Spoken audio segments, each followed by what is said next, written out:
తర్వాతి ప్రశ్న, భారతదేశం ఏ నగరంలో అంతర్జాతీయ అంతరాన్ని కలిగి ఉన్న ఎయిర్ స్పేస్ ప్రాంతాలను ఏకీకృతం చేసే ప్రక్రియను ప్రారంభించింది?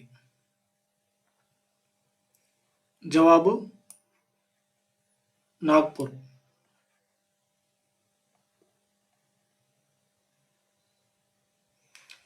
Initiative Indian single sky harmonised air traffic management ISHAN కింద భారతదేశం తన 4 గగనతల ప్రాంతాలను ఏకీకృతం చేసే ప్రక్రియను దేశం మొత్తం విస్తరించింది.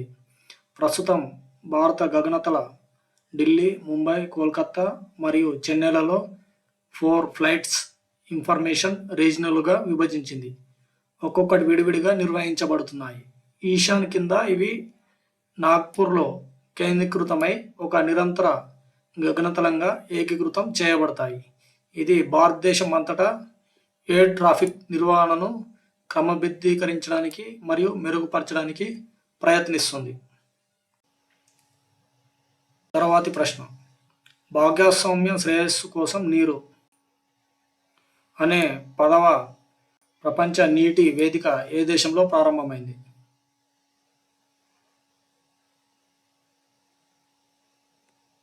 జవాబు ఇండోనేషియా.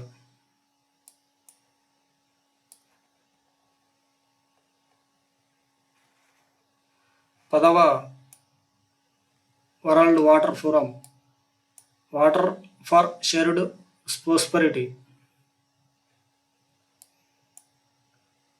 అనే ఇతివృత్తంతో నీటి సంరక్షణ, పారిశుద్ధ్యం, ఆహారం మరియు ఇంధన భద్రత మరియు విపత్తుల ఉపశమనాలపై ప్రపంచ నాయకులతో చర్చించడం ద్వారా బాలీలో అంటే ఇండోనేషియాలో ప్రారంభమైంది. 10వ world water forum theme water for shared Shreyas అనే అంశంతో అధికారికంగా మే 21న ఇండోనేషియాలోని బాలీలో ప్రారంభమైంది. తరువాతి ప్రశ్న, ఇరాన్తో వ్యాపార ఒప్పందాలను పరిగణలోకి తీసుకుంటే ఏ దేశం పైన అయినా ఆంక్షలు విధించే అవకాశం ఉందని ఏ దేశం భారత్ను హెచ్చరించింది? జవాబు యుఎస్ఏ. టెహరాన్ అంటే ఇరాన్ రాజధానితో ఓడరేవును నిర్వహించడానికి భారతదేశం 10 సంవత్సరాల ఒప్పందంపై సంతకం చేసింది.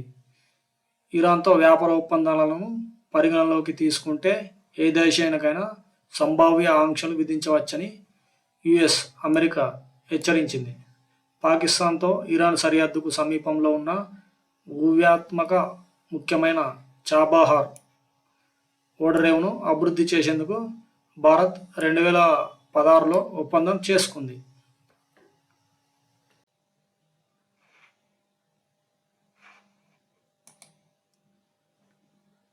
తర్వాతి ప్రశ్న, 26వ ఆసియన్ ఇండియా సీనియర్ అధికారుల సమావేశం ఏ నగరంలో జరిగింది?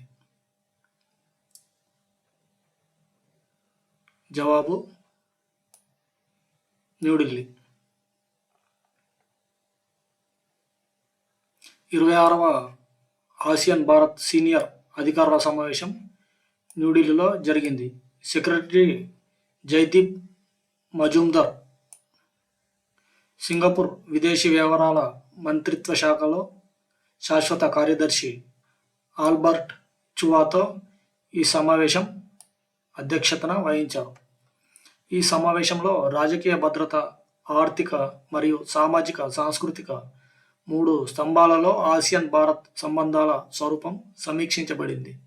ఆసియన్ భారత్ సమగ్ర వ్యూహాత్మక భాగస్వామ్యాన్ని మరింత బలోపేతం చేసేందుకు గత సంవత్సరం జకార్తాలో జరిగిన 20వ ఆసియాన్ ఇండియా సమ్మిట్లో ప్రకటించిన ప్రధానమంత్రుల 12 పాయింట్లను ప్రతిపాదనను అమలుపై కూడా సీనియర్ అధికారులు చర్చించారు. పరస్పర ప్రయోజనాలకు సంబంధించిన ప్రాంతీయ మరియు ప్రపంచ వాణిజ్య సమస్యలపై అభిప్రాయాలు కూడా ఇచ్చిపుచ్చుకున్నారు. తర్వాతి ప్రశ్న, India middle east Europe economic corridor యొక్క సాధికారికత మరియు నిర్వహణ కోసం కార్పొరేషన్కు సంబంధించిన రెండు దేశాలు ఏవి? జవాబు భారతదేశం, యుఏఈ. భారతదేశం middle east Europe economic corridor యొక్క సాధికారికత మరియు నిర్వహణకు సంబంధించిన రెండు దేశాల మధ్య ఇంటర్ గవర్నమెంటల్ ఫ్రేమ్వర్క్ ఒప్పందం ప్రకారం భారతదేశం నుండి మొదటి అంతర్మంత్రిత్వ ప్రతినిధి బృందం మే 15-17 వరకు సమావేశాలను నిర్వహించింది. అబుదాబిలో ఈ సమావేశాలు జరిగాయి. అబుదాబిలోని భారత రాయబార కార్యాలయం పత్రికా ప్రకటన ద్వారా ఐఎంఈసి సమర్థవంతమైన ప్రత్యామ్నాయ సరఫరా మార్గాలను అందించి సామర్థ్యాన్ని ఉత్పత్తి చేస్తుంది మరియు ఖర్చులను తగ్గిస్తుంది. యుఏఈలోని భారత రాయబారి Sanjay Sudheer, DP world UAE మరియు ఏడి స్పోర్ట్స్ గ్రూప్ మరియు యుఏఈ యొక్క ఫెడరల్ కస్టమ్ అథారిటీ వంటి కీలక సంస్థలతో చర్చలకు నాయకత్వం వహించారు.